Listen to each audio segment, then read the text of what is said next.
Sensitive म्हणण्यापेक्षा असा आहे की टॅबू विषय आहे. स्त्रियांचं आरोग्य, स्त्रियांची रिप्रोडक्टिव्ह सिस्टीम याविषयी त्यांना सायंटिफिक माहिती मिळावी.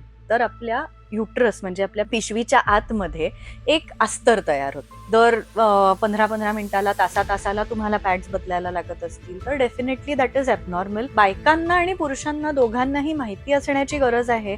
पिरियड पॅन्टी असेल ते 10 तासांमध्ये चेंज करावी. बऱ्याचदा असं होतं की ते इतकं हेवी ब्लिडिंग होतं की ती बाई आमच्याकडे ओपीडीत येईपर्यंत तिचं हिमोग्लोबिन अगदी 6-7 वर आलेलं असतं. टाइम जर तुमच्या ओळखीत कोणी PCOS असलेली महिला असेल तर तिला तुमच्या सपोर्टची गरज आहे. चिडचिड कधी होईल की जर का आत्ता मला त्रास होतोय आणि आत्ता तू मला 100 प्रश्न विचारतोयस की किमान नवऱ्यानी चेकअपच्या वेळेला तरी बरोबर जावं, काय नेमके डॉक्टर सांगतायत, काय काय केलं पाहिजे. कधीतरी की आता नाही 2 वाजून 3 मिनिटांनी पहाटे आम्हाला बाळ जन्मलं पाहिजे, हा अनरिझनेबल डिमांड आहे. का? कारण डॉक्टरच नाही, बाकीची अख्खी टीम जी आहे त्यांना तुमच्यासाठी त्या वेळेला हॉस्पिटलला यावं लागतंय. 70 to 80% केसेस अननोन कारणांमुळे मिसकॅरेजेस होतात. आता पुरुषांना फिमेल कॉन्ट्रासेप्टिव्ह बद्दल कितपत माहिती आहे? कॉन्ट्रासेप्शन ही कपलची जबाबदारी आहे.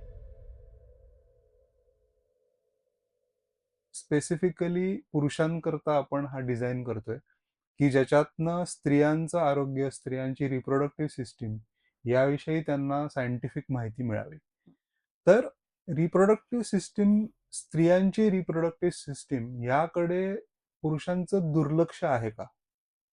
दुर्लक्ष आहे असं मी नाही म्हणणार, पण मला वाटतं की योग्य माहितीचा अभाव आहे, की हम्म, किंवा बरेच मिसकन्सेप्शन्स आहेत, बरेच मिथ्स आहेत हम्म, किंवा प्री कन्सिव्ड नोशन्स आपण ज्याला म्हणू शकतो, की कधी-कधी काय होतं, की आता फॉर एक्झाम्पल मैत्रीण, बायको चिडचिड करायला लागली, की पटकन तिला विचारलं जातं, "काय गं तुझा PMS चालू आहे का?" हम्म. तर असे काही म्हणजे मूड स्विंग्स हे इट इज कोरिलेटेड विथ तिची पिरियडची सायकल किंवा या सगळ्या गोष्टी. तर त्याच्याबद्दल मला वाटतं गैरसमज जास्त आहेत रादर दॅन दुर्लक्ष. हम्म. आणि ऑफकोर्स अशा चर्चांमधून आपण ते गैरसमज दूर करू शकतो. पुरुषांना फिमेल रिप्रोडक्टिव्ह सिस्टीम बद्दल माहिती नसते किंवा मी ती जाणून कुठे घ्यायची हाही एक प्रश्न असतो. हं. फार तर फार 12वी पर्यंत बायोलॉजी ज्यांचं असतं त्यांना एक थोडीशी माहिती असते, अॅनाटॉमी बद्दल असेल किंवा ओव्हरऑल फिमेल बायोलॉजी बद्दल असेल. तर ऍज अ डॉक्टर तुम्ही काय गोष्टी सांगू शकाल की ज्यांनी पुरुषांना तो एक चांगला आउटलुक मिळेल? हं. तर काय होतं बऱ्याचदा ना, हा विषय सेन्सिटिव्ह म्हणण्यापेक्षा असा आहे, की टॅबू विषय आहे. हम्म. त्यामुळे इव्हन बायोलॉजी ज्यांचं होतं, त्यांना म्हणजे आपल्याला तरी शाळेत हे किती सिरियसली शिकवलं गेलं होतं खरं तर, बरोबर. तसं पाहायला गेलं तर, हम्म. की फिमेल हॉर्मोन्स किंवा मेन्स्ट्रुअल सायकल काय असते, पिरियड्स काय असतात, हे प्रत्येक जण 11वी-12वी पर्यंत तरी किंवा 10वी पर्यंत रिप्रोडक्टिव्ह सिस्टम नावाचा एक धडा आपल्याला असतो. बरोबर. आता बऱ्याचदा काही शाळांमध्ये तर असं होतं, की अरे हा भाग तुम्ही सेल्फ स्टडी करा किंवा तो पटकन त्याच्यावरनं जस्ट एक औपचारिक पद्धत म्हणून वाचला जातो तो किंवा खोलात जाऊन कोणी तो शिकवत नसतो. त्यामुळे बऱ्याचदा काय होतं, की अनेक पुरुषांना, की एकतर तुमची आई-वडील जर का हे कन्व्हर्सेशन करत असतील तर उत्तम आहे. आजकाल अनेक शाळांमध्ये जे सेक्स एज्युकेशनचे प्रोग्राम्स होतात त्याच्यामध्ये फिमेल बायोलॉजी, मेल बायोलॉजी हे तितकंच शिकवलं जातं. किंवा मग नंतर ती मुलं जेव्हा मोठी होतात त्यांना मैत्रिणी ऑफकोर्स असं नाही की गर्लफ्रेंड अशी मैत्रीण नाही, पण बरोबर. मैत्री म्हणून सुद्धा बऱ्याचदा असं होतं की हल्ली कॉन्व्हर्सेशन्स बऱ्याचदा ओपनली डिस्कस केले जातात हे किंवा नंतर लग्न झाल्यानंतर बायको कडनं कळतं. पण ऑनेस्टली मला वाटतं की हे लवकर आपण जितकं हे कॉन्व्हर्सेशन आणि ओपनली बोलू. कारण कसं आहे की पिरियड्स येणं किंवा ह्या काही ॲबनॉर्मल गोष्टी नाहीयेत. ते आपल्या आयुष्याचा, दैनंदिन आयुष्याचा खूप एक म्हणजे काय नॉर्मल भाग आहे. त्यामुळे आपण त्याला त्याच्याबद्दल कारण इव्हन आता आपण जेव्हा बघतो की ॲज अ फिमेल जर एक मुलगी मेडिकल स्टोअरमध्ये गेली, फॉर एक्झाम्पल सॅनिटरी नॅपकिन्स घ्यायला. बरोबर. तर तो सॅनिटरी नॅपकिन्स म्हणजे एकतर आधी त्या काउंटरच्या मागे बाई एका पुरुष आहे याच्यापासून सुरुवात होते. त्याच्यानंतर म्हणजे तिथे कोणीतरी एक कोपऱ्यात बाई बसली असते. मग आपण हळूचकन की तिला सांगायचा प्रयत्न करतो, हम्म, की "अगं हे पाहिजे मला" या काय स्टेफ्री, विस्पर जे काही असेल तुमचं, की हे हवंय. मग ती कुठून तरी ते मागून आणते. मग त्याला एका कागदामध्ये रॅप करते, एका काळ्या पिशवीत टाकते आणि मग आपण ते असं हळूचकन लपवत नेतो कुठेतरी, की जणू काही आपण एक बॉम्बच घेऊन चाललोय किंवा म्हणजे या बेसिकली सांगण्याचा मुद्दा हा, की पिरियड्स बद्दल किंवा फिमेल रिप्रोडक्टिव्ह सिस्टम किंवा एकूण तुमची जी सायकल आहे, याच्याबद्दल इतकं शेम निर्माण केलंय किंवा आता पॅडमॅन हा सिनेमा जर आपण बघितला असेल तर त्याच्यातही ते दाखवलं गेलंय, की जेव्हा पूर्वीच्या काळात किंवा आत्ताही अनेक ठिकाणी पॅड्स अवेलेबल ज्यांना नसतात किंवा पॅड्स हा कॉमन गोष्ट आहे. आता तर आम्ही मेन्स्ट्रुअल कप, रियुजेबल पॅड्स वगैरे, पिरियड पॅन्टीज ह्याच्याकडे जेव्हा वळतोय, तर तेव्हा तरीही या गोष्टीबद्दल इतकी शेम असते, की ते आता वाळत घातले तुम्ही ते कापडं जी तुम्ही वापरता, तर ती कुठेतरी तुमच्या बाकीच्या कपड्यांच्या खाली घातली आहेत वगैरे. तर याविषयी खूप शेम किंवा टॅबू असल्यामुळे ओपनली याच्याबद्दल चर्चा केली जात नाही. तर मला वाटतं, की आपण म्हणजे जास्त याच्याबद्दल ॲज अ नॉर्मल अकरन्स बोललं पाहिजे, की पिरियड्स हे काही ॲबनॉर्मल नाहीयेत. बरोबर. इव्हन असे बरेच आता माझे वडील स्वतः जेव्हा मी लहान होते, तेव्हा माझ्यासाठी पॅड्स जाऊन आणायचे हम्म, आणि हे कॉन्व्हर्सेशन तितकं ओपन होतं. पण बरोबर. हे प्रत्येक ठिकाणी असेल किंवा प्रत्येक घरात असेल असं नाहीये. अनेकदा असं होतं, की म्हणजे हे शिकवलं जात नाही किंवा हे काय होतंय नेमकं, की आपल्या आईला काय होतंय? बरोबर. आपल्या बहिणीला हे नेमकं काय होतंय? तर आता ते कोणाला सांगायचं नसतं ना, त्यामुळे तिने कावळा शिवलाय म्हणून ती अशी हम्म, तिथे बसलीये. म्हणजे बरोबर. आता बाजूला बसणं हे पण एक प्रथा पूर्वी असायची, की बरोबर. तुमच्या खरं it stem from the fact की त्यावेळेला जेव्हा न्यूट्रिशन तितकं व्यवस्थित नसायचं, मुली होत्या त्या ॲनिमिक असायच्या. म्हणजे कसं, की त्यांचं हिमोग्लोबिन कमी असायचं, त्यांचं खाणं-पिणं व्यवस्थित नसायचं. बऱ्याचदा त्यामुळे ते पोटात दुखणं वगैरे जे पिरियड्सच्या वेळेस होतं. तर असं की तिला थोडीशी विश्रांती मिळावी अशा पॉइंट ऑफ व्ह्यूनी ही प्रथा कदाचित किंवा ही प्रॅक्टिस सुरू केली असेल, की ती मुलगी काही काम करत नाही जेव्हा तिला पिरियड्स येतात. पण नंतर सोसायटीने त्याचं एक खूप वेगळं त्याला रूप दिलं, हम्म, की ही अनटचेबलच होते, की तिला पिरियड्सच्या ज्या 4-5 दिवसांमध्ये हिने कुठे यायचं नाही, शिवायचं नाही, बाजूला बसायचं. तर हे बरोबर. असे जे कन्सेप्ट झाले त्याच्यामुळे पिरियड्स ही एक शेमफुल म्हणजे गोष्ट म्हणून बघितली जायची आणि फ्रॉम दोज बिलीफ्स आता असं झालंय, की म्हणजे बायकांमध्ये हे खूप कॉमनली बोललं जातं, पण पुरुष समोर असतात किंवा मित्र असतात तुमचे, भाऊ असतात, त्यांच्या समोर हा टॉपिक तितका ओपनली बोलला जात नाही हम्म, आणि म्हणून हे मिसकन्सेप्शन्स जास्त वाढतात. राईट. तर आता as a doctor coming back to your question, की काय माहिती पाहिजे? करेक्ट. तर बेसिकली की बेसिक बायोलॉजी, की रिप्रोडक्टिव्ह सिस्टम म्हणजे एक्सटर्नल ऑर्गन्स आणि इंटरनल ऑर्गन्स हे वेगळे असतात. हम्म, इंटरनल ऑर्गन्स म्हणजे काय, की तुमचा युटेरस म्हणजे गर्भाशय, गर्भपिशवी, त्याच्या खाली त्याचं जे माउथ असतं त्याला सर्व्हिक्स म्हणतात. त्याच्या खाली म्हणजे सर्व्हिक्स जिकडनं बाहेर योनी मार्ग ज्याला म्हणतात बरोबर. Vagina, which leads from the cervix to the external world. Correct. हे आपले आणि दोन बाजूला दोन ओव्हरीज आणि फॅलोपियन ट्यूब्स, तर हे इंटरनल जेनायटल ऑर्गन्स असतात. बरोबर. तसे पुरुषांमध्येही असतात इंटरनल जेनायटल ऑर्गन्स, तसे बायकांमध्येही असतात. एक्सटर्नल म्हणजे काय, की आपल्याला बाहेरनं जे दिसतं. तर त्याच्यामध्ये काय असतात, की लेबिया म्हणजे आपल्याला बाहेर पायांच्या मध्ये आपल्या जी काही ऑर्गन्स असतात त्याला एक्सटर्नल जेनायटल्स म्हणतात. हम्म, म्हणजे लेबिया मेजोरा, त्याच्यात अनेक प्रकार असतात. लेबिया मेजोरा, लेबिया मायनोरा, अनेक ऑर्गन्स असतात थोडक्यात सांगायचं झालं तर. वजायनल ओपनिंग असतं. त्याच्यानंतर क्लिटोरिस नावाचा एक खूप महत्वाचा ऑर्गन असतो, ज्याच्याबद्दल पुरुषांना जाणीव असणं खूप गरजेचं आहे. आपण करेक्ट. बोलूच त्याच्याबद्दल. हम्म, आणि बऱ्याच लोकांना हेही माहिती नसतं, की बायकांना खाली किती छिद्र आहेत तिथे. हम्म, पुरुषांना 2 असतात, की ज्याच्यातनं आपण युरिन पास करतो आणि ज्याच्यातनं आपण मोशन पास करतो. पण बायकांना 3 असतात. युरिन पास करण्याची जागा ही वेगळी असते. वजाइना हे वेगळं वेगळं ओपनिंग असतं आणि मोशन पास करण्याची जागा ही वेगळी असते. तर ही बेसिक अॅनाटॉमीच बऱ्याचदा लोकांना माहिती नसते राईट. किंवा अशी समजूत असते की युरिन आणि पिरियडचं ब्लड हे एकाच ऑर्गन मधनं येतं, एकाच ठिकाणहून येतं. तर तसं नसतं. तर ही त्यामुळे ऑफकोर्स की ह्याच्याबद्दल माहिती तुम्ही कुठनं घेताय तेही तितकंच महत्वाचं आहे की तुम्ही उगाच कोणीतरी आपलं काहीतरी सांगतंय म्हणून त्यांच्यावरती विश्वास ठेवू नका. करेक्ट. एस्पेशली आता सोशल मीडिया इन्फ्लुएन्सर्स वगैरे जे काहीही बोलत असतात.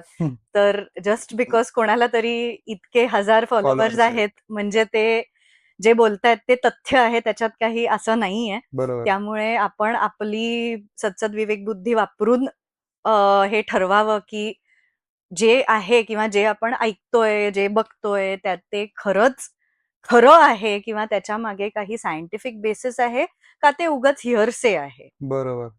पिरियड्स बद्दल जसं ॲज यू सेड, की पुरुषांना तेवढी माहिती नसते. म्हणजे मे बी या लेव्हलपर्यंत माहिती असते, की 4 दिवस त्या म्हणजे जी कोणी बहीण असेल, आई असेल, बायको असेल, गर्लफ्रेंड असेल, मैत्रीण असेल, तिला त्रास होणार आहे 4 दिवस आणि एक काय म्हणतात त्याला, ब्लड पास होतं. हं, इथपर्यंत जनरली माहिती असतं. करेक्ट. तर आता पिरियड्स बद्दल सायंटिफिक इन्फॉर्मेशन जर तुम्हाला पुरुषांना द्यायची असेल, तर ती तुम्ही कशी प्रोसेस समजून सांगाल, की ओव्हरऑल ह्या पिरियडमध्ये स्त्री असते, त्यावेळेस काय नेमकं घडत असतं शरीरामध्ये आणि त्याचा इम्पॅक्ट त्यांच्या दिनचर्येवरती कसा पडत असतो हं, स्त्रियांच्या?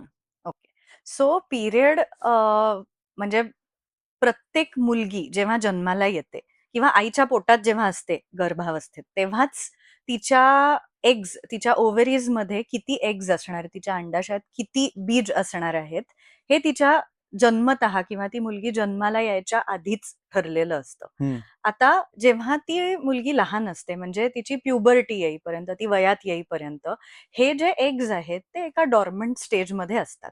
एकदा ती वयात आली म्हणजे वयात येणं म्हणजे काय, की तुमची सेक्शुअल मॅच्युरिटी की आता तुम्ही प्रेग्नंट राहायला किंवा तुम्ही रिप्रोडक्शनसाठी तुम्ही तयार झालेला आहात. करेक्ट. तर जेव्हा ती मुलगी वयात येते, तेव्हा ह्या जे साठा असतो आपल्या एग्सचा, त्यातले दर महिन्याला काही एग्स त्या सायकलमध्ये एंटर होतात. हं, तर आता आपले जे हॉर्मोन्स किंवा हॉर्मोनल सायकल्स आहे, ती इतकी सुंदर आहे, की ती बेसिकली आपल्या ब्रेनमधला एक हायपोथॅलॅमस नावाचा एक भाग असतो. त्याच्या ब्रेनच्या खाली आपलं आपण इथे म्हणजे आपल्या फोरहेडच्या आतमध्ये एक्झॅक्टली एक पिट्युटरी ग्लँड नावाचा एक ग्रंथी असतो, की which is the master Gland of the body, की त्याच्यातनं जे हॉर्मोन सिक्रीट होतात, त्यांनी आपलं अख्खं शरीर रेग्युलेट होतं. हं. की जसं इव्हन आपलं थायरॉइडचे हॉर्मोन्स असतात. अनेक हॉर्मोन्स की थायरॉइड रेग्युलेटिंग हॉर्मोन्स ते वरनं येतात आपल्याला म्हणजे ब्रेनकडनं आपल्याला ते सगळे सिग्नल्स येतात.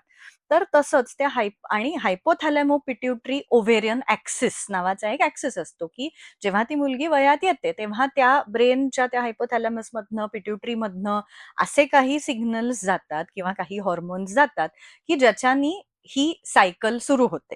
आणि त्या सायकलमध्ये दर महिन्याला त्यांच्या ओव्हरीजमधले जे काही एग्ज आता ते समजा एक एग्सचा साठा असेल, हं, तर त्यातले काही एग्ज त्या सायकलमध्ये एंटर होतात. मग त्या हॉर्मोन्सच्या खेळामुळे त्यातलं युजुअली एक जे एग असतं ते मॅच्युअर होतं. हं. ते फुटतं. फुटतं म्हणजे काय, की त्यातलं जे स्त्रीबीज असतं ते रिलीज होतं. आता याचा पर्पज काय आहे, की प्रेग्नन्सी राहणं किंवा हे सगळं जे ही सायकल सुरू झाली आहे, ते तुमचं रिप्रोडक्शन किंवा तुमचे स्पीशीज तुम्ही पुढे न्यावेत याच्यासाठी ही आपल्या शरीराने डिझाइन केलेली सिस्टम आहे. तर त्याच्यामध्ये जर का प्रेग्नन्सी राहिली किंवा जर का ते बीज फलित झालं, तर त्यांनी बाळ तयार होऊ शकतं. हं, जर तसं झालं नाही, तर आपल्या युटरस म्हणजे आपल्या पिशवीच्या आतमध्ये एक अस्तर तयार होतं. तर हं, ते अस्तर त्याला आम्ही एंडोमेट्रियम म्हणतो. आता समजा बाळ असेल तर ते छान एक गुबगुबीत उशी किंवा गादी एक तयार होते, की ज्याच्यात ते बाळ इम्प्लांट होईल आणि मग त्याची पुढे 9 महिने ग्रोथ होईल. हं, पण समजा ही प्रोसेस झालीच नाही, म्हणजे प्रेग्नन्सी राहिली नाही, तर जे अस्तर बनवलं होतं, ते सगळं बाहेर निघून येतं आणि हं, त्यामुळे पिरियड्स येतात. तर पिरियड्स म्हणजे हे काही घाण रक्त किंवा खराब रक्त असं नसतं. ते बेसिकली त्या युटरसच्या आतलं अस्तर असतं, की जे बाहेर निघतं आणि मग नवीन अस्तर बनायला सुरुवात होते पुढच्या महिन्यात, की जर का परत आता नेक्स्ट सायकल मधले एग्ज येतात. नेक्स्ट सायकल मध्ये जर का प्रेग्नन्सी राहिली, तर त्याच्यासाठी आपण युटरस तयार करावा याच्यासाठी नवीन अस्तर बनलं जातं. त्याचा प्रेग्नन्सीत रूपांतर झालं तर ते अस्तर टिकून राहतं. नाही झालं तर ते ब्लीडिंग होऊन बाहेर निघतं. वजायनामधनं, योनी मार्गातनं ब्लीडिंग होतं. आता प्रत्येक स्त्रीचा पिरियड हा वेगळा असतो. प्रत्येकीचा म्हणजे त्याच तारखेला येईल असं नाहीये. नॉर्मल पिरियड सायकल सुद्धा काही एक 4-5 दिवस अलीकडे पलीकडे असू शकते प्रत्येकीची. प्रत्येकीचं ब्लीडिंग हे 4च दिवस होईल असं पण नाहीये. काहींचं 2-3 दिवस होतं, काहींचं 7-8 दिवस होतं. त्यामुळे त्याच्यातही व्हेरिएशन असतो. तर बेसिकली कसं आहे, की हे जे आता हॉर्मोनल इंटरप्ले बद्दल आपण जे बोललो, तर ते सायकलचे व्हेरियस फेजेस असतात त्याच्यामध्ये, की दैनंदिन जीवनामध्ये काय फरक पडेल. तर याचं उत्तर याच्यात आलं, की जेव्हा प्री ओव्ह्युलेटरी फेज असते, की जेव्हा ते स्त्रीबीज वाढत असतं, बरोबर. बनत असतं. त्यावेळेला त्या बाईचा थोडीशी energy level because of a hormone called estrogen ही थोडीशी हाय असते. ओव्ह्युलेशन जेव्हा होतं म्हणजे ते एग रिलीज होतं, तेव्हा तर म्हणजे प्रचंड छान वाटतं, एनर्जी भरपूर असते. तेव्हा बेसिकली फंडा बिहाइंड दॅट इज की तेव्हा ते एग फर्टाईल असतं, म्हणजे ती स्त्री फर्टाईल असते थोडक्यात, की ते एग रिलीज झाल्यानंतर काही तासातच म्हणजे 12 to 24 आवर्स ही त्याची लाईफ असते. त्या तासात जर का ते फलित झालं तर त्याची प्रेग्नन्सी होऊ शकते. नाही झालं तर ते डिजनरेट होऊन जातं. बरोबर. आणि त्यामुळे बऱ्याचदा असं होतं की तिची सेक्शुअल ड्राईव्ह वाढते त्या काळामध्ये त्या मुलीची, किंवा तिचं इव्हन थोडं फ्लुइड रिटेन्शन वगैरे यांनी चेंजेस होऊन तिच्या शरीराच्या आकारावर सुद्धा फरक पडू शकतो. वजायनामधले काही सिक्रिशन्स असतात ते थोडेसे वाढू शकतात. तर हे चेंजेस तिच्या शरीरामध्ये होतात. नंतर म्हणजे जर का प्रेग्नन्सी राहिली नाही आणि म्हणजे पुढचा जो पोस्ट ओव्ह्युलेटरी फेज किंवा ल्युटियल फेज ज्याला आम्ही म्हणतो, तर त्याच्यामध्ये प्रोजेस्टेरॉन नावाचं हॉर्मोन येतं. त्यांनी परत थोडंसं प्रोजेस्टेरॉननी थोडं फ्लुइड रिटेन्शन होतं आपल्या शरीरामध्ये. त्यामुळे ब्लोटिंग होणं किंवा थोडं वजन वाढल्यासारखं वाटणं, हे सगळे फीचर्स आपल्याला पिरियडच्या सेकंड हाफमध्ये दिसतात. आणि पाळी का येते? कारण ही हॉर्मोन्स नंतर इस्ट्रोजन, प्रोजेस्ट्रॉन दोन्ही खूप ड्रॉप होतात suddenly in preparation for the next cycle. आणि त्यावेळेला जे पीएमएस जे टिपिकल सिम्पटम्स असतात, की चिडचिडेपणा, मूड स्विंग्स किंवा लो इन एनर्जी वाटणं, काहीतरी उगाच जंक फूड खावंसं वाटणं. तर हे जे सगळे फीलिंग्स येतात ते सगळे बिकॉज ऑफ हॉर्मोनल ड्रॉप येऊ शकतात जस्ट बिफोर द पिरियड. खूप कधी-कधी चेहऱ्यावरती पिंपल्स वगैरे येऊ शकतात. तर हे सगळे जे चेंजेस घडत असतात स्त्रीच्या शरीरामध्ये, आणि ऑफकोर्स पिरियड जेव्हा येतो तेव्हा जसं आपण बोललो, की प्रत्येकाचा पिरियड हा सेम नसतो. काही महिलांना पिरियड्समध्ये खूप पेन होऊ शकतो. तर ते जेव्हा युटरसमधलं लाइनिंग बाहेर येत असतं, क्रॅम्प्स येतात युटरसला. त्याच्यामुळे थोडं खाली लोअर ॲब्डॉमिनल पेन होऊ शकतात. म्हणजे काहींना होतात पेन, होतो पेन, काहींना नाही होत. बऱ्याचदा आपल्याकडे असं सांगितलं जातं, की पेन आहे ना, ठीक आहे ना, सगळ्यांना होतोय, नॉर्मल आहे, असं यात काय एवढं नवीन आहे. पण जर का तो एका लिमिटच्या वर किंवा असं असेल, की तुम्हाला इतका पेन होतोय, की तुमचं डे टू डे आयुष्यच तुम्ही कॅरी ऑन करू नाही शकत आहे. मला झोपून राहावं लागतंय, मला शाळेत, कॉलेजला मी जाऊ नाही शकत आहे, इतका मला त्रास होतोय. किंवा ब्लीडिंग सुद्धा जर इतकं हेवी होत असेल, मोठ्या-मोठ्या तुम्ही क्लॉट्स पास करत असाल, दर 15-15 मिनिटाला, तासाला तुम्हाला पॅड्स बदलायला लागत असतील, तर डेफिनेटली दॅट इज ॲबनॉर्मल. आणि हे बायकांना आणि पुरुषांना दोघांनाही माहिती असण्याची गरज आहे. कारण जेव्हा तुमच्या फॅमिलीतल्या किंवा इतर तुमच्या ओळखीच्या महिलांबरोबर तुम्ही सहजीवन करत असता, बरोबर. तेव्हा तुम्हाला हे माहिती पाहिजे, की रेड फ्लॅग्स काय आहेत, की आपण मेडिकल हेल्प ही कधी साधली पाहिजे. कारण नाहीतर बऱ्याचदा असं मानलं जातं, की जसं आपण मगाशी म्हणालो, की पिरियड बद्दल इतकं बोललंच जात नाही. त्यामुळे काय नॉर्मल आहे, काय ॲबनॉर्मल आहे हे माहितीच नसतं. बऱ्याचदा असं हिअर्स आहे, की कोणीतरी घरातली मोठी बाई म्हणाली असते, "हां, माझेही पिरियड्स असेच असायचे. मला तर एवढ्या-एवढ्या मोठ्या गाठी पडायच्या.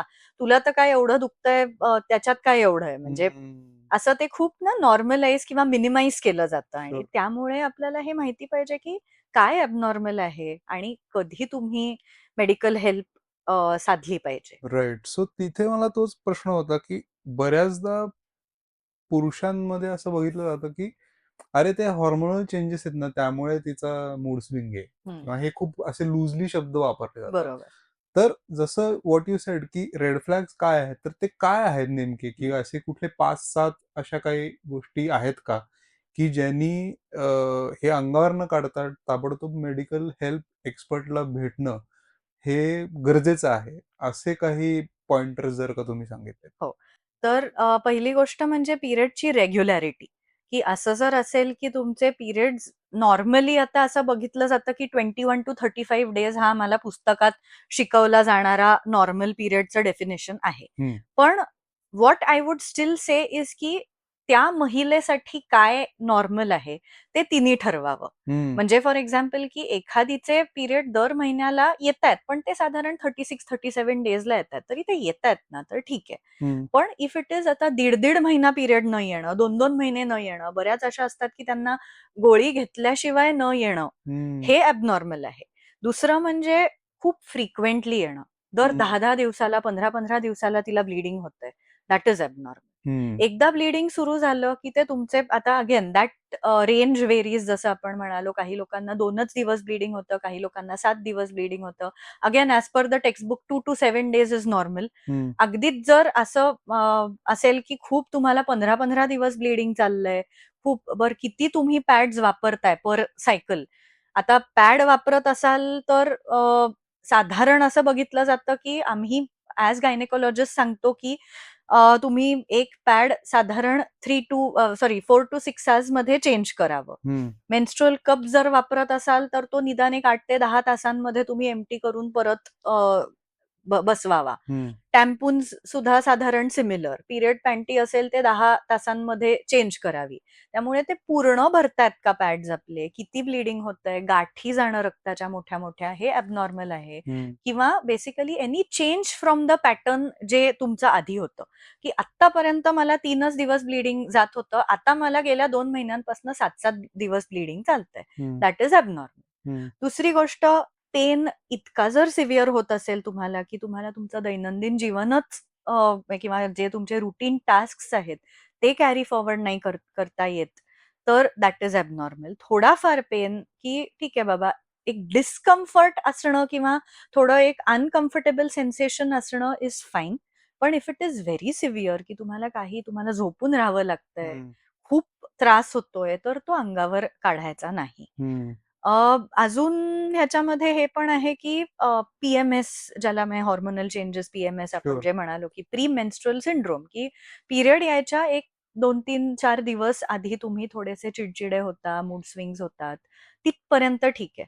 पण याचं डिफरन्सिएशन पी-एम-डी-डी म्हणजे प्री मेन्स्ट्रुअल डिस्फोरिक डिसऑर्डर नावाचं एक दुसरा जास्त भयानक आजार आहे, की हं, ज्याच्यामध्ये अ, इतकं सिव्हिअर असतं, की मोर दॅन अ फ्यू म्हणजे डेज ते लास्ट होतं, की साधारण पिरियडचा महिन्याचा अर्धा भाग तुम्ही लोच राहताय, डिप्रेस्डच राहताय किंवा खूप लो इन एनर्जी आहे, हं, काहीच तुमचं काम होत नाहीये.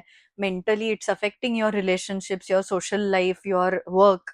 तर that is something that certainly needs to be met with expert. हं. कदाचित आपल्याला ह्याच्यामध्ये सायकियाट्रिस्ट किंवा सायकॉलॉजिस्टचाही चीही मदत घ्यावी लागू शकते, राइट. पी-एम-डी-डी. तर हे सगळे रेड फ्लॅग्स आहेत, की जे माहिती पाहिजेत पुरुषांना आणि स्त्रियांना दोघांनाही. पुरुषांनी याच्याकडे लक्ष देणं गरजेचं आहे. मला असं करेक्ट, वाटतं, की करेक्ट. बऱ्याचदा तो जो निग्लेक्ट आहे, की हां, ठीक आहे, त्रास होतोय, पिरियड्सचा त्रास आहे. ह्याच्यामध्ये इतर आजारही कदाचित दडले जाऊ शकतात. एक्झॅक्टली, म्हणजे आता exactly. Apart from period pain आणि ह्या गोष्टी, समजा पाठदुखी असेल, तर ती पण मे बी अग्रवेट होऊ शकते, ज्याचा डायरेक्टली पिरियड्सशी संबंध नाहीये. पण त्या डिस्गाईजमध्ये मे बी ते हरवू शकतं. हो, सो दॅट पण इज अ हे गुड पण पॉइंट. आहे, की आता पिरियडमध्ये हेवी ब्लीडिंग होणं हं, किंवा पिरियड पेन खूप जास्त होणं, हे इतर म्हणजे काय आपल्या गायनेकॉलॉजिकल आजारांची लक्षणं असू शकतात ना, की हं, म्हणजे फायब्रॉइड्स एंडोमेट्रियोसिस, की ही फक्त आपण नावं ऐकली असतात. पण फायब्रॉइड्स म्हणजे काय, की युटरसमध्ये गाठ असते हम्म. आणि त्याच्यामुळे हे ब्लीडिंग हेवी होतं, पेन होतो. तर यातलं काही नाहीये ना, ओव्हरीजमध्ये काही सिस्ट असू शकतात. तर या सगळ्या गोष्टी आपल्याला चेक करून बघाव्या लागतात. तर हम्म. डॉक्टरांकडे जा. हा सल्ला देण्याचं मेन कारण हेच आहे, की कदाचित काहीतरी असेल, की जे आत्तापर्यंत आपल्याला कळलेलं नाहीये. हम्म. की आपण अगदी हे नॉर्मल म्हणून चालतोय, की हां बाबा पिरियड्स आहे तर असंच असायला पाहिजे. बऱ्याचदा असं होतं, की ते इतकं हेवी ब्लीडिंग होतं, की ती बाई आमच्याकडे ओपीडीत येईपर्यंत तिचं हिमोग्लोबिन अगदी 6-7 वर आलेलं असतं. बापरे. कारण इतके दिवस दुर्लक्ष करून, की नाही माझे पिरियड्स असेच असतात, मला सुरुवातीपासून असंच ब्लीडिंग होतंय. हम्म. तर त्याच्याकडे इतकं दुर्लक्ष केलं जातं, की it takes a toll on your life in other ways. हम्म. आता ह्याच्यात जेव्हा मुलीला पहिल्यांदा पिरियड्स येतात त्यावेळेस किती टक्के किंवा असं आपण म्हणू की त्यावेळेस पेरेंट्सनी त्या मुलीसोबत एखाद्या एक्सपर्टला भेटणं किती गरजेचं आहे का ते अजून का तितकं कॉमनली ते बघितलं जात नाही. तितकं कॉमनली बघितलं जात नाही ऑनेस्टली. हम्म. आता कसं असतं, की बऱ्याचदा पिरियड्स हे मुलीला जेव्हा येतात, तेव्हा घरी आई असते, कोणी मावशी, बहीण वगैरे अशी लोकं असतात. प्लस तिचे हल्ली आणि हे खूप चांगलं आहे, की शाळांमध्येही आपण मगाशी म्हणालो तसं सेक्स एज्युकेशन जे प्रोग्राम्स होतात किंवा हे त्यांनी ते कंडक्ट करतात. त्याच्यामध्ये बऱ्याचदा म्हणजे रिप्रोडक्टिव्ह सिस्टम, पिरियड्स म्हणजे काय? ते का होतात? कसे होतात? मग तुम्ही काय केलं पाहिजे? या गोष्टींवरही चर्चा केली जाते. हम्म. आता बऱ्याचदा असं असतं, की आई मुलीला जेव्हा आमच्याकडे किंवा ओपीडीमध्ये मी बघते, की घेऊन येते, तेव्हा काहीतरी प्रॉब्लेम आहे म्हणूनच घेऊन येते. की हम्म. As a part of routine checkup इतक्या लहान मुलींना युजुअली आणलं जात नाही, की बरोबर. पहिल्यांदा पिरियड आलाय तेव्हा. बऱ्याचदा असं असतं, की एकदा आला पिरियड मग आता 4 महिने झाले आलाच नाही किंवा हम्म. आलं आणि ब्लीडिंग थांबतच नाहीये. हम्म. तर अशा कारणासाठी मुलींना आणलं जातं आणि खरं तर म्हणजे त्यावेळेस डॉक्टरांकडे जाऊन अंतिल तुम्हाला काही प्रश्न असतील किंवा काही समजवलं पाहिजे तुम्हाला, तोच त्यावेळेस डॉक्टरांचा रोल आहे, की असं नाहीये ना, की दरवेळेला कोणी आलं म्हणजे मी काहीतरी प्रिस्क्रिप्शन लिहूनच दिलं पाहिजे. बरोबर. बरोबर. असं नाहीये, कदाचित गरजही नसेल, पण मे बी भीती वाटत असेल जर त्या मुलीला, तर ती त्यावेळेस योग्य व्यक्तीनी ॲड्रेस केली, तर it might help her. Right. Female reproductive ऑर्गन्सचं जे स्ट्रक्चर सांगत होतं त्याच्यामध्ये युटरस, ओव्हरीज आणि फॅलोपियन ट्यूब्स. बरोबर. तर आता ह्या स्ट्रक्चरचा बेस घेऊन जेव्हा प्रेग्नन्सी राहते त्यावेळेस एक्झॅक्टली काय काय घडतं आणि त्या फॅलोपियन ट्यूब्स आणि याचा काय सिग्निफिकन्स आहे तर ते पण सांगा कारण त्याच्याही अलॉंग काही डिसिजेस किंवा डिसऑर्डर्स होत असतात. बरोबर. तर ओव्हरऑल ही प्रोसेस कशी घडते म्हणजे फर्टिलाइज झालं एग तिथून पुढे काय होतं. ओके. सो युटेरस हा मध्ये असतो मध्यभागी. दोन्ही बाजूला त्याच्या वरच्या भागात फॅलोपियन ट्यूब्स असतात. साइडला 2 ओव्हरीज असतात. हम्म. आता दर महिन्याला जसं आपण मगाशी म्हणालो तसं because of the hormonal interplay त्या अनेक एग्स जे ग्रो व्हायला लागतात त्यातलं एक एग मॅच्युअर होऊन ते बाहेर पडतं. आता ते बाहेर पडलेलं एग त्या बाजूच्या फॅलोपियन ट्यूब मधनं युटरसकडे जायला लागतं. आता त्या ट्यूबमध्ये त्यावेळेस म्हणजे हे फर्टाईल जेव्हा ती महिला असते, की हे एग रिलीज झालेलं असतं, तेव्हा ते एक साधारण 12 ते 24 तासच तुमच्या शरीरामध्ये जिवंत राहतं. त्या काळामध्ये जर का इंटरकोर्स आला, शारीरिक संबंध आला, तर जे स्पर्म्स वजाइनामध्ये डिपॉझिट होतात, तर स्पर्म्सला स्वतःची पोहण्याची क्षमता असते. हम्म. ते वजाइनामध्ये डिपॉझिट होतात, पण तिकडनं ते पोहत वरती फॅलोपियन ट्यूबपर्यंत जातात. फॅलोपियन ट्यूबचा सिग्निफिकन्स हा आहे, की त्या ट्यूबमध्ये एग आणि स्पर्म एकमेकांना मिळतात. ते फर्टिलाइज होतात आणि मग फर्टिलाइज झालेला जो एम्ब्रिओ असतो, तो नंतर जाऊन त्या युटेरसमध्ये, त्या अस्तरामध्ये इम्प्लांट होऊन जातो. हम्म. तर त्यामुळे फॅलोपियन ट्यूब्समध्ये जर ब्लॉक असेल कुठे, तर ही क्रिया होणारच नाही, की एग इकडनं येतंय, स्पर्म खालनं येतोय, पण मधला रस्ताच त्यांचा ब्लॉक्ड असेल, तर प्रेग्नन्सी राहणारच नाहीये. हम्म. आता पुरुषांना कॉन्ट्रासेप्टिव्ह फिमेल कॉन्ट्रासेप्टिव्ह बद्दल कितपत माहिती आहे किंवा ती नाही असं आपण कन्सिडर करू आणि तुम्ही आम्हाला त्याच्याविषयी एज्युकेट करा. तर आता बेसिकली माझा नेहमी एक मी म्हणते, की कॉन्ट्रासेप्शन हे फिमेलचा फक्त हे नाहीये, जबाबदारी नाहीये. हम्म, ही कपलची जबाबदारी आहे. हम्म, त्यामुळे असं म्हणजे बेसिकली की नाही आपण हवं ते करू आणि नंतर ती जाऊन एक ती आय-पिल घेईल वगैरे किंवा ती जी एमर्जन्सी कॉन्ट्रासेप्टिव्ह पिल ती घेईल जाऊन. असं एक्स्पेक्ट करणं किंवा असं समजणं हे खूपच चुकीचं आहे. हम्म, तर कॉन्ट्रासेप्शन मध्ये आता अनेक प्रकार असतात, ऑप्शन्स असतात थोडक्यात. प्रत्येक कपलनी आयडियली डॉक्टरांचा सल्ला घेऊन की तुमच्या मेडिकल नीड्स प्रमाणे किंवा तुमच्या फर्टिलिटीचे काय प्लॅन्स आहेत तुमचे, की असं आहे का की तुम्हाला आत्ता म्हणजे ह्या महिन्यात प्रेग्नन्सी नकोय पण लगेच पुढच्या काही महिन्यात तुम्ही प्लॅन करणार आहात, का असं आहे की नकोच आहे, का असं आहे की पुढचे एक 3-4 वर्ष आम्ही प्लॅन नाही करत आहोत. याच्यावर तुम्हाला किंवा तुमची बाकी काही मेडिकल हिस्ट्री असेल की ज्याच्यामुळे तुम्हाला एक पर्टिक्युलर जी काही कॉन्ट्रासेप्शनची मेथड आहे ती वापरता येणार नाहीये. हम्म, तर त्याला ऑप्शन्स काय असू शकतील ते तुम्हाला डॉक्टर सजेस्ट करतील. हम्म, कॉमनेस्ट किंवा इझिली सर्वात अवेलेबल असणारे म्हणजे कॉन्डम्स, हम्म, की ते तुम्हाला काही स्पेसिफिक त्याच्यासाठी ना तर प्रिस्क्रिप्शन लागतं, काही बाकी वेगळं काही लागत नाही. जेव्हा तुम्ही संबंध ठेवता, इंटरकोर्स ठेवता तेव्हा ते वापरू शकता.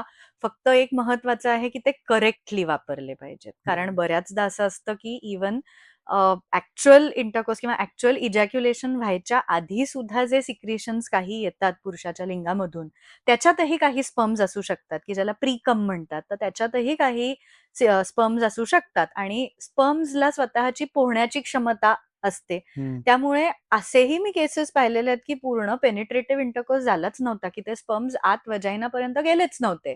बाहेरच म्हणजे व्हल्वा की जे बाहेरचं आपण मगाशी अॅनाटॉमी बोललो, हम्म, तिथे कुठेतरी ते डिपॉझिट झालेत, पण तिकडनंही ते पोहत वरपर्यंत पोहोचले. हम्म, त्यामुळे जरीही तुमचा थोडाफार जरी फोरप्लेच्या वेळेला सुद्धा जर का म्हणजे पुरुषाच्या लिंगाचा कॉन्टॅक्ट येणार असेल स्त्रीच्या प्रायव्हेट पार्टशी, तर तरीही त्यावेळेस सुद्धा कॉन्डम वापरला गेला पाहिजे. हे हम्म, सर्वात महत्वाचं चा मुद्दा आहे, की तो सगळ्यांना माहिती पाहिजे. हम्म, कॉन्डम व्यवस्थित कसा वापरायचा, तर म्हणजे बेसिकली इरेक्शन पूर्ण आल्यानंतर तो कॉन्डम एक तर उघडताना ते पॅकेट कात्रीने वगैरे कापू नये, कारण नाहीतर ते तुम्ही कॉन्डमच आतला कापला आणि त्याच्यात भूक पडलं असं व्हायला नको. हम्म, दुसरं म्हणजे तो व्यवस्थित अनरोल करायचा, जी एक सुलटी बाजू असते, एक उलटी बाजू असते, तर ती कोणती आहे ते नीट बघून तो त्याचा वरती एक असं त्याला एक टोक असतं, ते दाबून व्यवस्थित तो अनरोल केला पाहिजे. त्याच्यानंतर बाहेर काढताना की आफ्टर द ऍक्ट जेव्हा तुम्ही तो बाहेर काढत असता, तेव्हा तो खाली ऍट द बेस पकडून बाहेर काढला पाहिजे, कारण नाहीतर कधी कधी असं पण होतं की तो आत राहिलाय आणि त्याच्यातनं आपल्याला अनप्लॅन्ड प्रेग्नन्सी राहू शकते. हम्म, तर हा सेफेस्ट ऑप्शन आहे. दुसरे काही जे ऑप्शन्स असतात की त्याच्यामध्ये गोळ्या असतात, गर्भनिरोधक गोळ्या. तर ह्या गोळ्या ज्या असतात, आता बऱ्याचदा लोकांचा असा गैरसमज असतो की गोळ्या म्हणजे ती एमर्जन्सी कॉन्ट्रासेप्टिव्ह पिल, की आम्ही अनप्रोटेक्टेड इंटरकोर्स केला आणि आता आम्ही जाऊन एक गोळी घेतली. हम्म, तर ही गोळी ही like the name suggest it is an emergency contraceptive pill. ही रेग्युलर बेसिसवरती घ्यायची गोळी नाहीये. हम्म, ही कशासाठी असते, की समजा जसं आपण बोललो, की कॉन्डम आतच राहिला किंवा फुटला, नंतर तुम्हाला कळलं, की अरे या कॉन्डममध्ये एक भोक होतं बाय चान्स. तर अशा एमर्जन्सी सिच्युएशन्समध्ये तुम्ही ही गोळी घेतली तर इट इज ओके. पण don't make it a habit. का? कारण ह्या गोळीमध्ये खूप हाय डोस ऑफ हॉर्मोन्स आहेत. हम्म, प्रोजेस्टेरॉन हॉर्मोनचं जे ह्या गोळीत असतं ते इतका हाय डोस असतं, की ते नंतर तुमच्या म्हणजे ती गोळी सारखी सारखी ज्या महिला घेतात त्यांना पिरियड्सचे खूप प्रॉब्लेम्स होऊ शकतात, की आता ब्लीडिंग थांबतच नाहीये किंवा खूप दिवस ब्लीडिंग होतंय, पुढचा पिरियड हेवी झाला, लवकर आला, हे अनेक प्रॉब्लेम्स होऊ शकतात त्याच्यामुळे. त्यामुळे ही गोळी रेग्युलर फॉर्ममध्ये घ्यायची नाही. रेग्युलर कॉन्ट्रासेप्टिव्ह गोळी ही या गोळीपेक्षा वेगळी गोळी असते. हम्म, ती तुम्हाला डॉक्टर प्रिस्क्राईब करतात, कारण त्याच्यातही अनेक प्रकार असतात, अनेक मॉलिक्युल्स आहेत. इस्ट्रोजन, प्रोजेस्ट्रॉन कंबाईन्ड पिल्स असतात त्या. तर त्या युजुअली आपल्याला पाळी आल्या-आल्या लगेच सुरू करायच्या असतात. साधारण 21 दिवसांच्या गोळ्या असतात. हम्म, रोज एक गोळी घ्यावी लागते न विसरता. आणि म्हणजे ती मध्येच जर का चुकली तर मध्येच ब्लीडिंग होऊ शकतं, प्रेग्नन्सी राहू शकते. पण ह्या गोळ्या अदरवाईज जनरली बऱ्याच सेफ असतात. ऑफकोर्स प्रत्येक गोष्टीचे काही ना काहीतरी साईड इफेक्ट्स असतात, जसे कॉन्डम्सचेही असतात तसे ह्याचेही काही साईड इफेक्ट्स असतात, पण डॉक्टर तुम्हाला बघून आणि तुमची इंडिव्हिज्युअल केस स्टडी करून मगच तुम्हाला त्याचं प्रिस्क्रिप्शन देतात. दुसरा ऑप्शन असतो कॉपर टी किंवा इंट्रायुट्राईन डिव्हाइसेस, की एक असं डिव्हाइस असतं की जे आपण युट्रसच्या आतमध्ये बसवू शकतो. टी शेप्ड असतो तो आणि त्याच्या कॉपर वायर असते म्हणून त्याचं तसं नाव आहे. आता इव्हन नॉन कॉपर कंटेनिंग म्हणजे हॉर्मोनल आयुसीडीज, इंट्रायुट्राईन कॉन्ट्रासेप्टिव्ह डिव्हाइसेस अवेलेबल आहेत, की त्याच्यात ते प्रोजेस्टेरॉन हॉर्मोन असतं. तो आपण युट्रसमध्ये बसवतो आणि तो तिथे फॉरेन बॉडी म्हणून राहतो, त्यामुळे तिथे गर्भ इम्प्लांट होऊ नाही शकत. त्याची लाईफ म्हणजे एकदा तो बसवला की त्याची लाईफ एक साधारण 5 वर्ष, 3 वर्ष, 10 वर्ष अशी असू शकते डिपेंडिंग ऑन द टाईप. आणि जेव्हा केव्हा तुम्ही ठरवाल की आता नाही, आता आम्हाला प्रेग्नन्सी प्लॅन करायची आहे, तो काढायचा आणि प्लॅन करायचं. असं जर वाटलं की नाही करायची आहे, तो काढायचा, दुसरा बसवायचा त्याची लाईफ संपल्यावर. सो हा एक ऑप्शन असतो. परमनंट मेथड्सही असतात की स्टेरिलायझेशन, नसबंदी पुरुषांची, स्त्रियांची, हेही मेथड्स असतात. काही इंजेक्टेबल कॉन्ट्रासेप्शन असतात. हल्ली इम्प्लांट्स पण आलेले आहेत, की एक तुमच्या हातामध्ये एक प्रोजेस्टेरॉनची एक इम्प्लांट हे केला जातो. बाहेरच्या देशांमध्ये हे अवेलेबल होतं. इंडियामध्ये आता रिलेटिव्हली न्यूली इंट्रोड्युस्ड आहे. आता रिसेंटली आलेलं आहे इम्प्लॅनॉन नावाचं. तर ते इम्प्लांट केलं, त्याची साधारण 3 महिने लाईफ असते. ती नंतर 3 वर्ष सॉरी, नंतर ती काढून तुम्ही हे करू शकता. 3 महिन्याचं इंजेक्शन पण असतं, कॉन्ट्रासेप्टिव्ह इंजेक्शन. पण याने थोडेसे पिरियडचे इरेग्युलॅरिटीज होऊ शकतात. पण असे अनेक ऑप्शन्स अवेलेबल असतात. तुम्हाला त्यातला कोणता योग्य आहे ते तुम्ही तुमच्या डॉक्टरांशी डिस्कस करून आयडियली चूज केलं पाहिजे.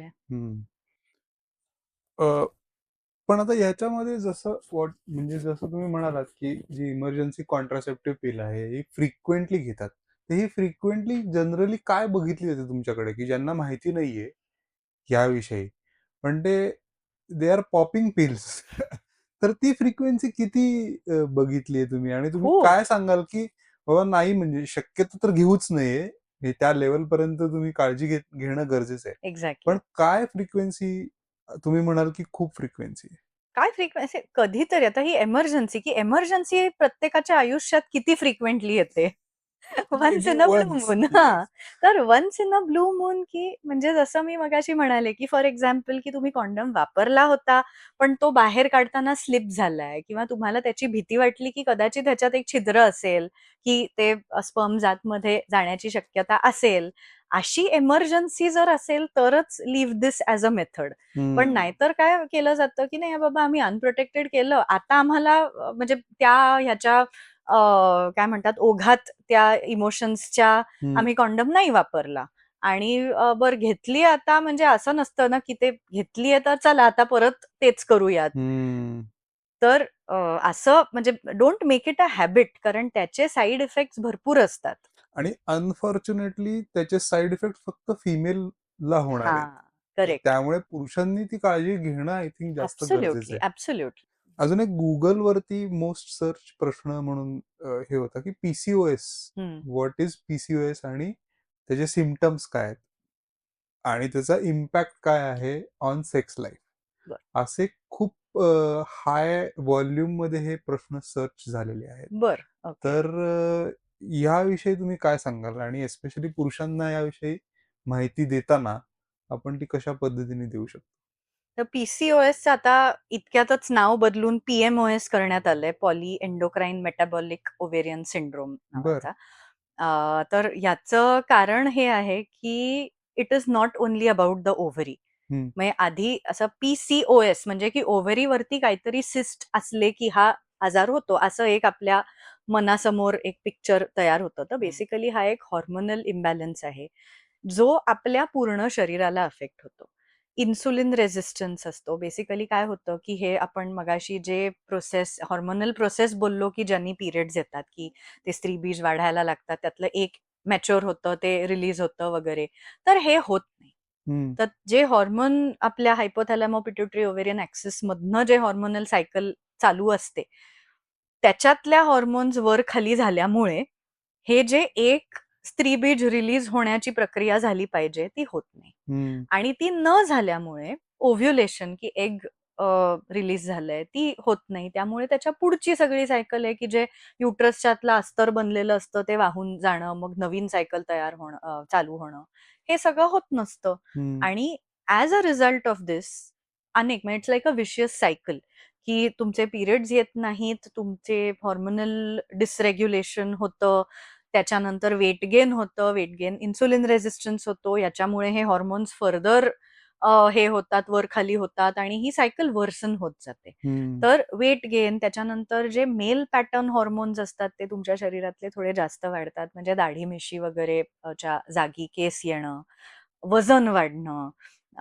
इन्फर्टिलिटीचंही हे एक कॉज असते, की प्रेग्नन्सी जेव्हा प्लॅन करत असतात हम्म. कपल, तर प्रेग्नन्सी न राहण्याचंही हे एक कारण असू शकतं. बेसिकली त्या मुलींचे किंवा त्या बायकांचे पिरियड्स खूप इरेग्युलर होतात, की करेक्ट. 2-2, 3-3 महिने येतच नाहीत.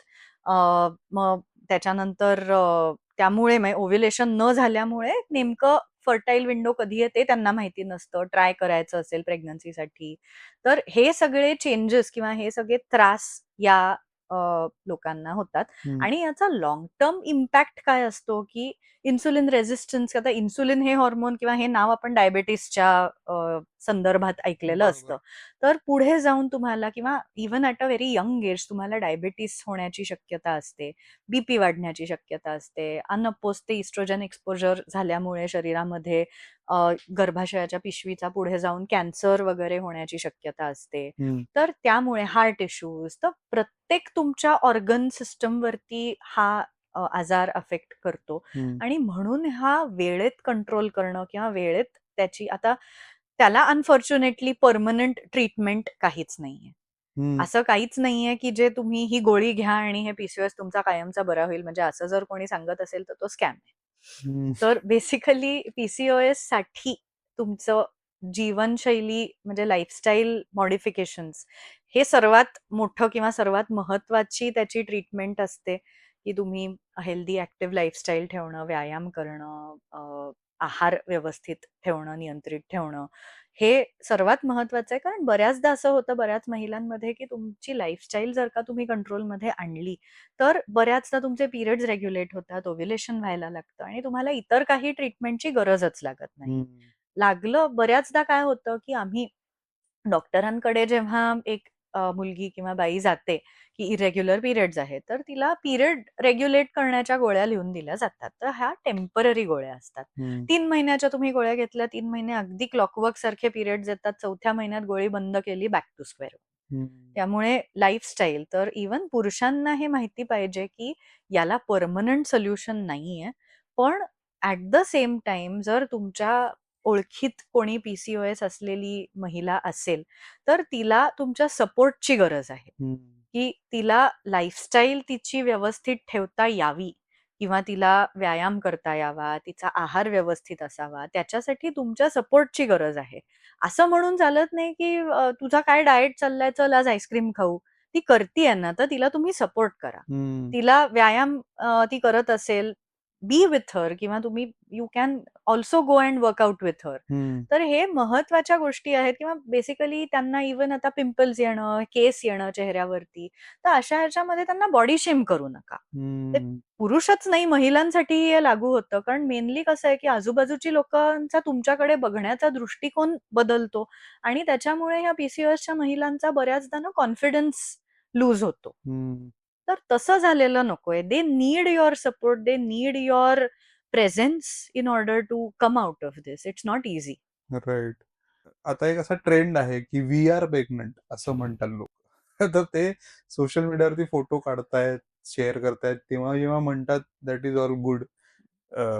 पण जेव्हा ऍक्च्युली क्लिनिकमध्ये जेव्हा कपल्स येतात तुमच्याकडे, तर त्यावेळेस तुम्हाला काय असं जाणवतं का की तो पुरुष थोडासा अलूफ आहे in terms of understanding how the process is, आणि त्याला मे बी कन्फ्युजन आहे की माझी इन्व्हॉल्वमेंट नेमकी काय आहे प्रेग्नन्सीमध्ये. तर त्याविषयी तुम्ही काय सांगाल? हो, तर असतं म्हणजे बरोबर आहे अगदी, की पुरुष म्हणजे बऱ्याचदा असं असतं, की इव्हन चेकअप्ससाठी बाई एकटी येते किंवा मग कोणीतरी घरचं, आईच आलेली असते बरोबर, सासूच आलेली असते. तर किमान, की किमान नवऱ्यानी चेकअप्सच्या वेळेला तरी बरोबर जावं, हम्म. की काय नेमके डॉक्टर सांगतायत, काय-काय केलं पाहिजे किंवा कारण मी प्रत्येक प्रेग्नंट महिला जेव्हा माझ्याकडे पहिल्यांदा येते टेस्ट पॉझिटिव्ह आली आहे म्हणून, तर तिला ते भरपूर की काय केलं पाहिजे, काय नाही केलं पाहिजे, नॉर्मल सिम्प्टम्स काय आहेत, ॲबनॉर्मल काय आहे, कधी तू लगेच हॉस्पिटलला आलं पाहिजे. तर ही सगळी यादी सांगितली जाते आणि आय एम शुअर की सगळे डॉक्टर हे सांगत असतील. तर हे कधी-कधी हे इन्फॉर्मेशन ओव्हरवेल्मिंग होऊ शकतं एका व्यक्तीला. कारण तुम्ही खूप म्हणजे इमोशनली किती अचानक पॉझिटिव्ह आली असते. तुम्ही खुश असता, कधी म्हणजे एक्साइटेड असता याच्याबद्दल. हे पहिल्यांदाच घडलेलं असतं बऱ्याचदा तुमच्या आयुष्यामध्ये. त्यामुळे मी काय करू, काय नको? बरं 10 लोकं 10 गोष्टी सांगत असतात, की तू हे नाही खायचं, पपई नाही खायची, व्यायाम नाही करायचा, इकडे नको जाऊ, कॉफी नको पिऊ.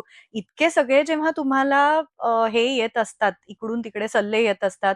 बरं एक आपण जर का त्या रीलवरती क्लिक केलं, तर नंतर तुम्हाला 100 त्याच विषयावरचे रील्स येतात. मग कोणीतरी काहीतरी घाबरवून टाकतं, की ह्यानी कसं काय माझं आयुष्य खराब झालं, मी हे केलं हम्म. वगैरे. हम्म.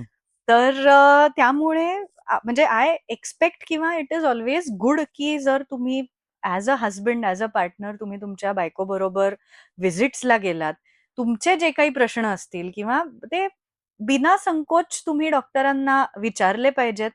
बऱ्याचदा असं असतं, की त्या कन्सल्टेशनच्या वेळेला आपण विसरून जातो काही गोष्टी. तर हम्म. मी नेहमी एन्करेज करते, की तुम्ही लिस्ट करून या.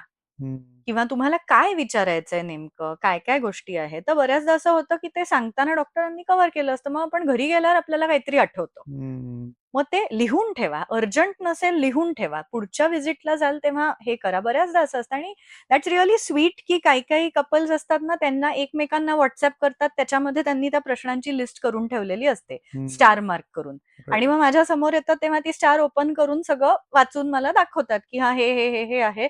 एक-एक कन्सर्न आम्ही ॲड्रेस करतो त्यातला. नाईस. तर दॅट इज नाईस आणि ऑल्सो म्हणजे नंतर सुद्धा, की आता डिलिव्हरीची जी प्रोसेस आहे, आता त्या कळा ऑफकोर्स त्या बाईनी सहन करायच्या आहेत.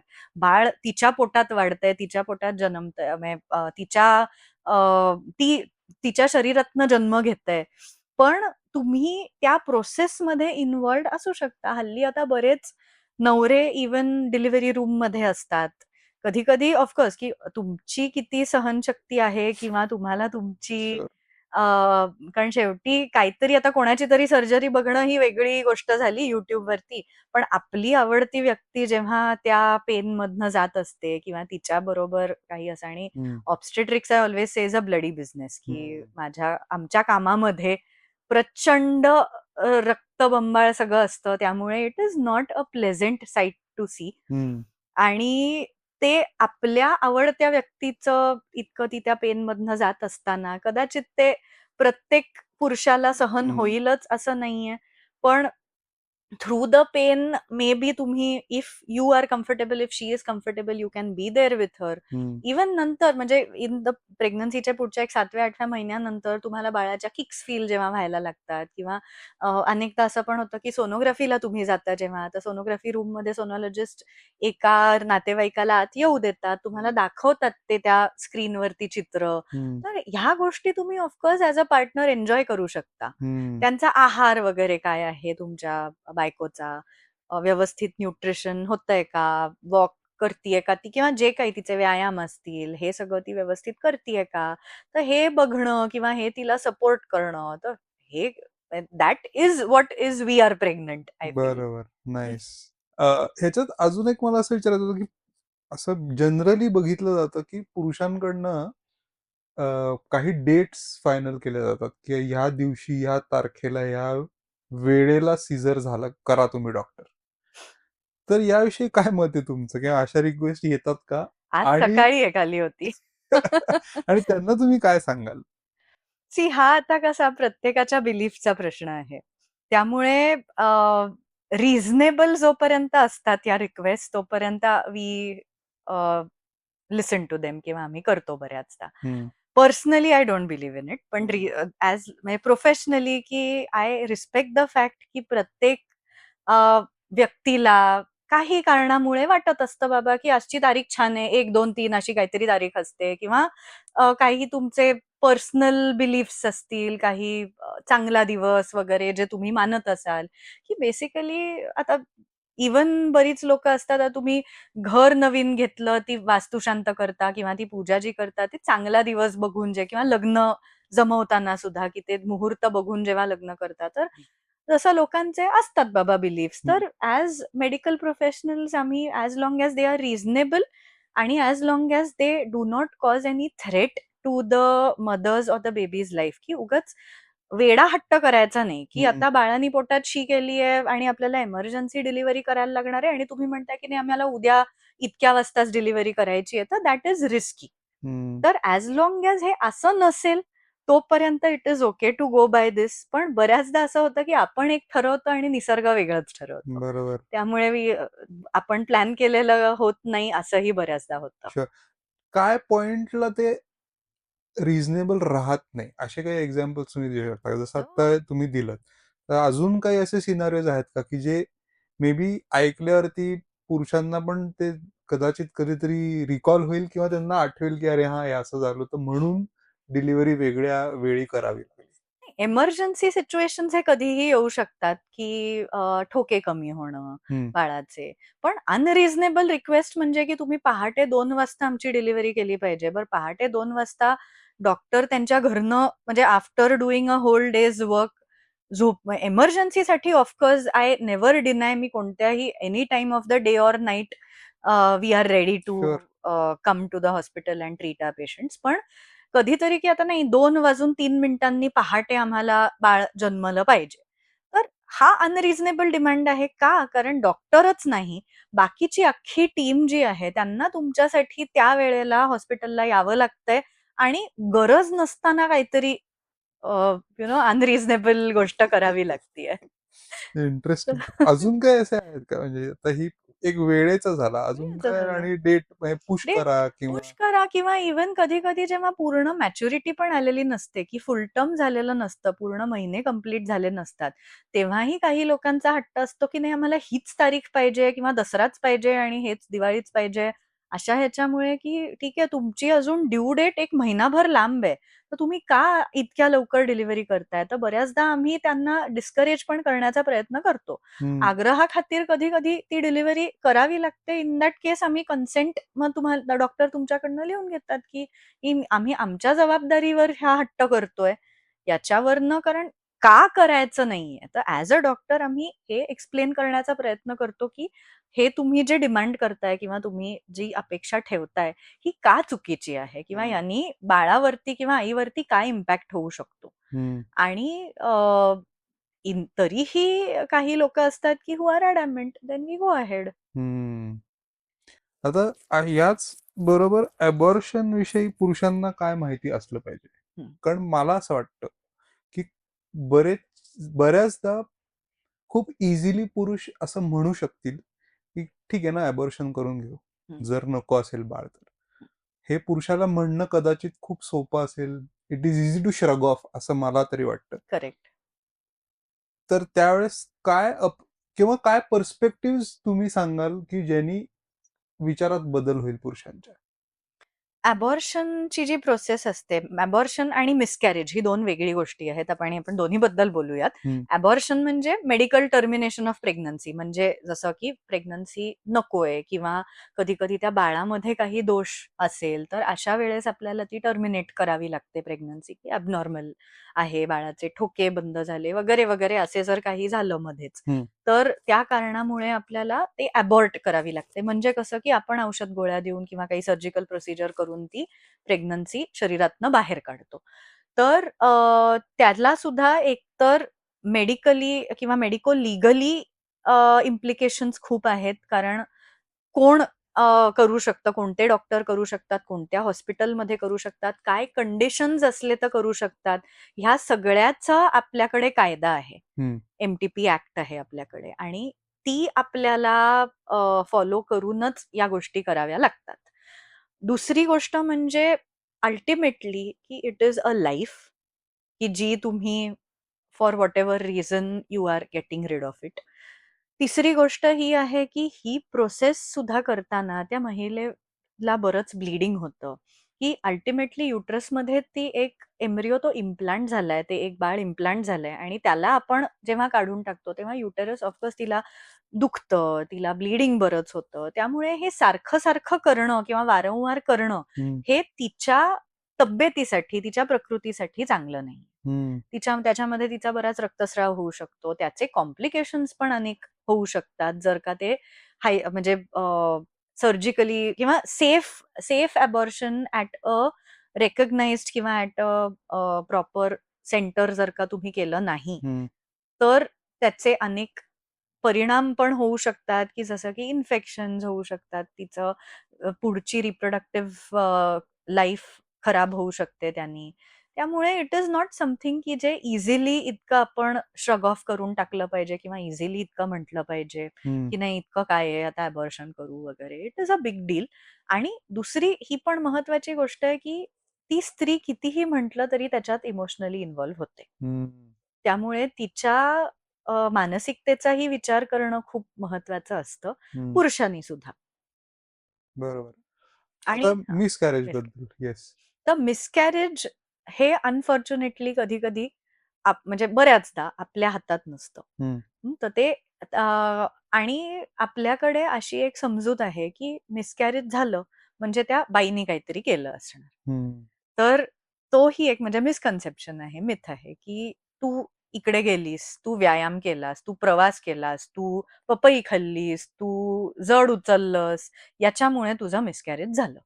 असं बऱ्याचदा सांगण्यात येतं किंवा इव्हन आता काही-काही तू तुझ्या घरी कुत्रं आहे किंवा तुझ्या घरी मांजर आहे आणि त्याच्यामुळे तुझं मिसकॅरेज झालं, असे काही म्हणजे इव्हन मेडिकल प्रोफेशनल्स अशा गोष्टी सांगतात. बर. Which is ridiculous. पण महत्वाची म्हणजे कोणाचं आता दुर्दैवाने जर का मिसकॅरेज झालं, तर मी पहिला त्यांना हेच सांगते, की हे जे काही झालंय, ही तुमची चूक नाहीये.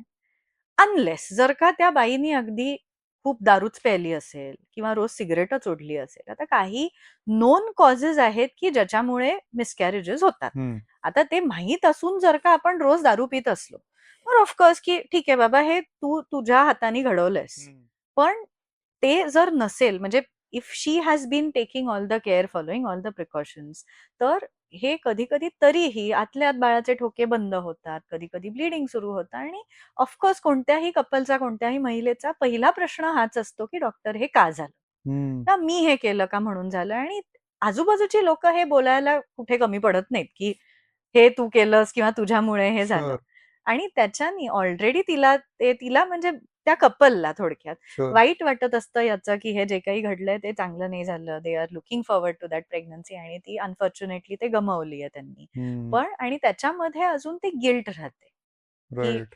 आपल्यामुळे हे झालंय. तर हम्म, ते तसं नसतं आणि that is something that even पुरुषांना माहिती पाहिजे. का? कारण तुमच्या बायकोला जर का कोणी असं म्हणत असेल आजूबाजूचं, तर तुम्ही ठामपणे तुम्हाला त्यांना सांगता आलं पाहिजे, की नाही, हे ह्याचं कारण नाहीये. हम्म, टॉक टू युअर डॉक्टर, की what may be the reason. जर कधी-कधी माहीत असतं आपल्याला जर का कारण, काही बऱ्याचदा इन 70% to 80% केसेस अननोन कारणांमुळे मिसकॅरेजेस होतात. हम्म. स्त्री आणि पुरुष यांच्या रिप्रोडक्टिव्ह सिस्टीम एजिंग बद्दल मला विचारायचं आहे, की ते कसं वेगळं आहे? जसं मगाशी आपण बोललो, की जे मुलीच्या शरीरामध्ये किती एग्ज आहेत, ते हम्म, तिच्या जन्मतः ठरलेलं असतं. तसं पुरुषांना काही अपर लिमिट नसते. हम्म, ते आयुष्यभर स्पर्म्स प्रोड्यूस करू शकतात. राईट. ऑफकोर्स त्या स्पर्म्स जसं वय वाढतं तसं त्याची क्वालिटी, त्याचा नंबर थोडाफार म्हणजे कमी जास्त होऊ शकतो.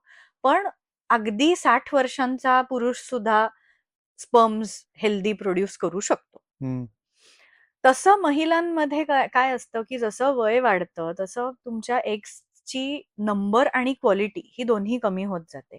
त्यामुळे जेव्हा आपण पेरिमेनोपॉज, मेनोपॉज म्हणजे एक 30शी, 35शी, 40शीच्या पुढे जातो, तसं तुमच्या शरीरामध्ये ह्या एग्सचा साठा कमी होतो आणि त्याची क्वालिटी पण खराब होत जाते.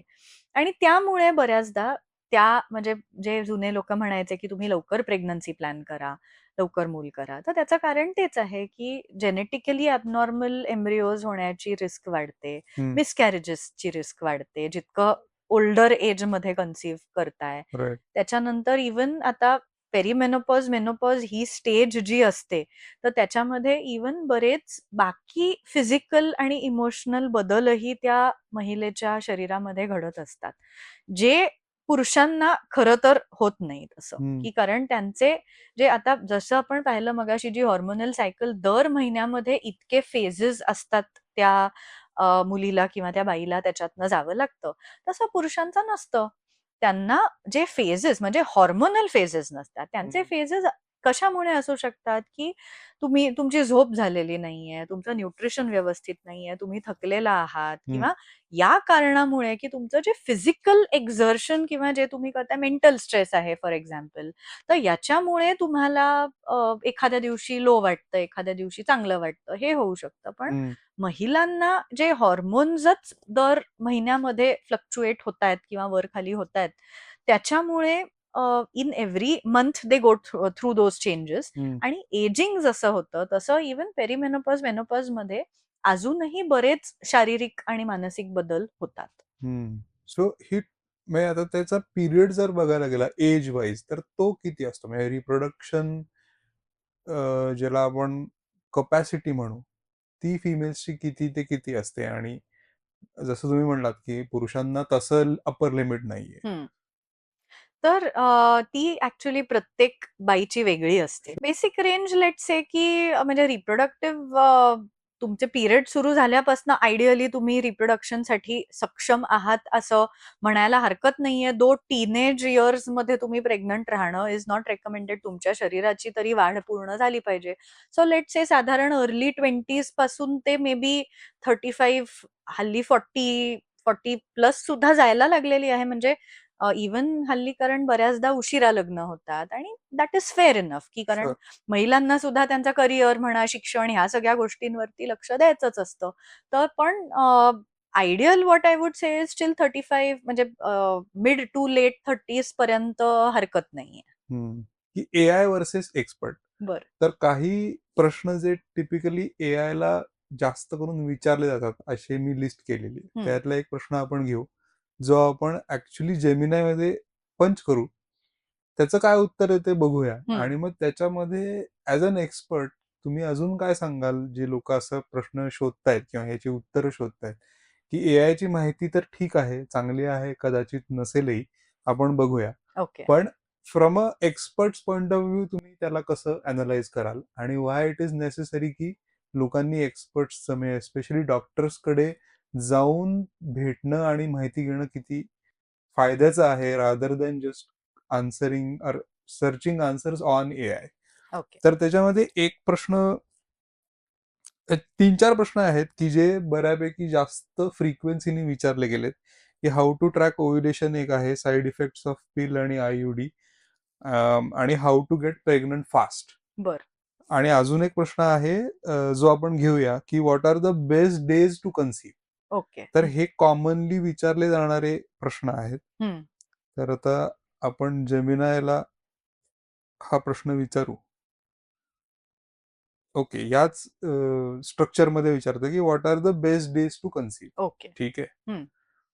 ओके, सो त्यांनी जे काय दिलेलं आहे त्याच्यातले पॉइंट्स मी थोडेसे सांगतो. Maybe I hand this over to you as well. Okay. Okay. कारण त्यांनी जास्त तुम्ही चांगलं सांगू शकाल. पण peak fertility, how to identify fertile window, tips for conception, ह्या हेड्स मध्ये त्यांनी दिलेलं आहे. बर. तर if you can see this, आणि ऍज अन एक्सपर्ट तुम्ही असे प्रश्न विचारणाऱ्यांना काय सांगाल, की त्याच्यात अजून काय महत्वाचं आहे की जे एक्सपर्ट्सनी तुम्हाला सांगितलं पाहिजे? ओके. सो बेसिकली यांनी याच्यामध्ये बरंच की पीक फर्टिलिटी त्यांनी सांगितलंय की on the day of ovulation and 2 days immediately preceding it, fertile window कशी आयडेंटिफाय करायची, की सायकल ट्रॅकिंग, सर्व्हायकल म्युकस, मग ते ओके, बेसल बॉडी टेम्परेचर, ठीक आहे. यांनी दिलेलं उत्तर not bad for somebody who is looking for it. पण बेसिकली माझा ह्याच्यावरती टेक हा आहे की ही fertile best days to conceive हे प्रत्येक महिलेसाठी वेगळी आहे. ओके. सो बेसिकली कसं असतं की आपल्याला आता रेग्युलर आपले जर पिरियड्स येत असतील, हम्म. तर साधारण आपले जेव्हा पिरियड्स येतात त्याच्या 14 डेज प्रायर तुमचं ओव्ह्युलेशन होतं. आता कसं होतं की तुमचं जे ओव्ह्युलेशन पिरियड जेव्हा येणार आहे तो दिवस काय फिक्स नसतो. अगदी काही लोकांचा ठीक आहे बाबा, दर 28 दिवसांना पिरियड येतात म्हणजे तुमचं 14व्या दिवशी ओव्ह्युलेशन झालं असणार आहे. हम्म. पण कधी तुमचा पिरियड येतो तो समजा 1 तारखेला येतोय, कधी तो 5 तारखेला येऊ शकतो, कधी तो 25 तारखेलाच येऊ शकतो. सो ही जी विंडो तुमची व्हेरी होते, तर त्याच्यामुळे तुमची आणि एस्पेशली ज्यांचे इरेग्युलर जर पिरियड्स असतील, की पीसीओएसच्या वगैरे ज्या महिला असतील, तर त्यांची फर्टाईल विंडो कॅल्क्युलेट करणं इज प्रिटी डिफिकल्ट. हम्म. हे सगळे त्यांनी ओव्ह्युलेशन किट्स वगैरे जे सांगितले आहेत ते प्रॅक्टिकल फारसे नसतात. म्हणजे रेग्युलर सायकल्स असतील तर fine, you can go for it. पण त्या ऑनेस्टली मी इन प्रॅक्टिस बघितलंय की ह्यांनी बायकांचा स्ट्रेसच जास्त वाढतो की हे रोज ट्रॅक करत राहणं. शुअर. सो त्याच्यापेक्षा आय वुड सजेस्ट की you talk to your doctor. कारण बऱ्याचदा असंही होतं की मी हेही बघितलंय की आपण बऱ्याचदा ना पिरियडचे ते एक ऍप्स असतात, ओव्ह्युलेशन ऍप्स असतात, फर्टिलिटी ट्रॅकिंग ऍप्स, की ते त्याच्यात तुमच्या पिरियड्सच्या तुम्ही डेट्स टाकल्या तर ते तुम्हाला तुमची फर्टाईल विंडो कॅल्क्युलेट करून देतात. पण असं दिसतं बऱ्याचदा इन प्रॅक्टिस की त्याच्यामध्ये जे डेट्स मध्ये तुम्ही ट्राय करत आहात that may be when we calculate slightly off, की थोडं अलीकडे पलीकडे झालेलं असू शकतं. So basically AI is a good tool for us to understand what is going on, पण it will not completely replace, कारण त्याला कॉमन सेन्स नाहीये जो आपल्याला असतो. Good. Which is good to know, असं पण आहे.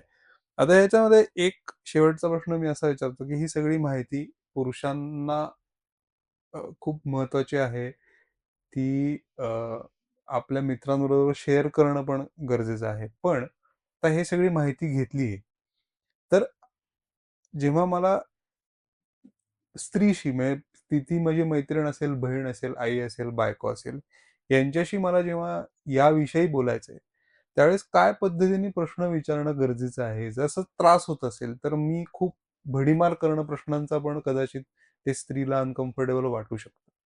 तर अशा ओव्हरऑल जेव्हा आपण ह्या चर्चेतनं असं म्हणतोय की अवेअरनेस वाढला पाहिजे, तर त्यावेळेस काय संवाद साधला पाहिजे दोघांनी की ज्यातून त्रास होणार नाही, पण एकमेकांविषयी काळजी आहे हे दिसून येईल?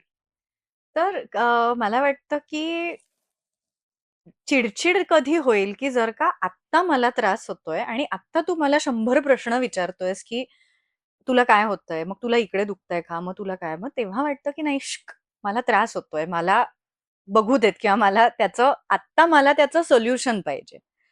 की ठीक आहे बाबा, की जेव्हा डॉक्टर तुम्हाला त्रास होत नसेल अशा वेळेला, नाव यू हॅव सीन की आता पॅटर्न आहे की हिला पिरियड्स मध्ये दुखतं, आपण मगाशी रेड फ्लॅग्स बोललो, तर बिफोर दॅट किंवा आता नेक्स्ट टाइम ती वेळ यायच्या आधी तुम्ही एक्सपर्टचा सल्ला साधा, सो दॅट यू नो की असं झालं तर काय केलं पाहिजे. की राईट. तुम्ही गायनेकोलॉजिस्टशी बोला, तुमच्या डॉक्टरांना भेटा, असं परत झालं तर मी काय केलं पाहिजे, हे पहिली गोष्ट.